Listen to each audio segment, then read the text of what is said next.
Hello, welcome back to Invincible Asia. I'm George Clark and this is my review of The Killer.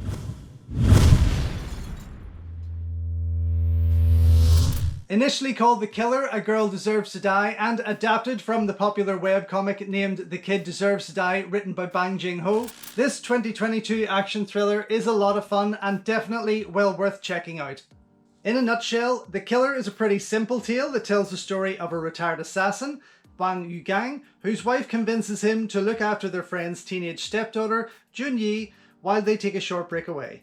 He reluctantly agrees, if only to keep his wife happy, but soon finds himself pulled into a night of action when he learns that the young girl has been taken against her will. After coming to her rescue, the trained killer realizes that there's a much bigger problem overall when he finds out that teenage Korean girls are being trafficked for prostitution by the same gang who are determined to get their hands on Jun-yi. Without a minute to spare, Bang sets out to bring down the man behind it all, unravelling many surprises along the way, and some of which are a bit too close to home for comfort. I was lucky enough to catch a screening of The Killer in the run-up to its UK release by Trinity Cineasia, and while I had heard some things about it before that, with many people calling it the Korean John Wick, and others comparing it to hit films such as Leon or Taken, and even Korea's very own smash hit film The Man from Nowhere, I still felt that this had enough to offer fans of action cinema, even though it was a case of having seen it all before. Most of this is down to its leading man, Jang Hyuk, who also handles the film's action choreography and shines as the super cool assassin Bang Jang. I really loved his performance in this film, from the moments of subtle humour sprinkled throughout to the confidence that just oozed out of him when it came to the action sequences and fight scenes. I remember first catching Jang in the super fun Volcano High, and while he has been extremely busy over the past 2 decades, it would be a good 20 years before I would have the chance to catch him in action once again.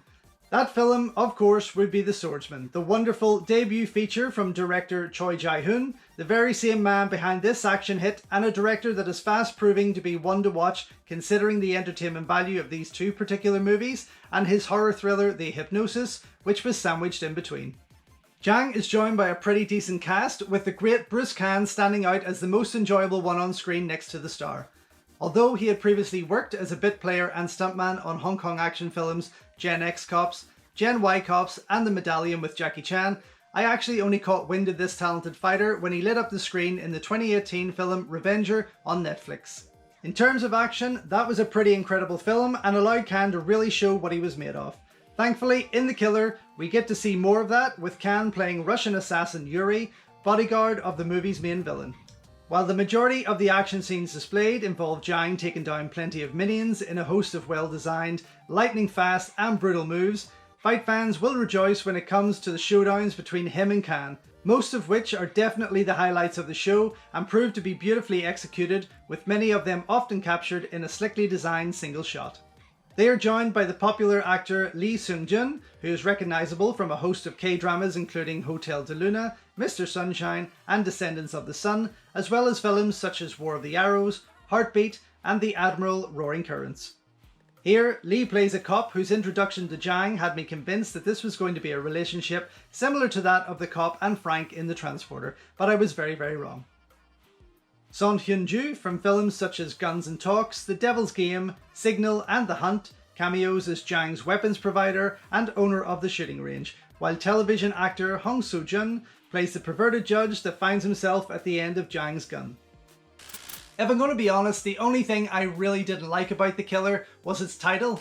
To me, it just wasn't, well, Korean enough, considering the type of movie it really is. I just felt that such a generic title like The Killer didn't really do it any justice, and I can only hope that it doesn't deter anyone from actually checking out this fantastic piece of action cinema.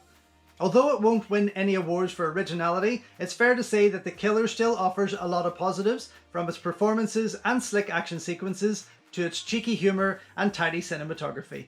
And while I find that the film started off like a well-polished K-drama, things thankfully took a turn for the better by the 30-minute mark, giving its audience members a welcome shake and shifting things into top gear with some well-deserved brutal action. Then, by the halfway mark, you've already felt that you've sat through a full movie considering the energy you've just witnessed, but there's so much more to come, and I absolutely mean that in the most positive way. Released across the UK on DVD, Blu-ray and most digital platforms from March 27th by Trinity Cineasia, The Killer is a highly entertaining movie with plenty of comic book violence and impressive action to put a smile on any fight fan's face. So overall, slickly designed action scenes and plenty of brutal violence help make The Killer a winning piece of modern action cinema.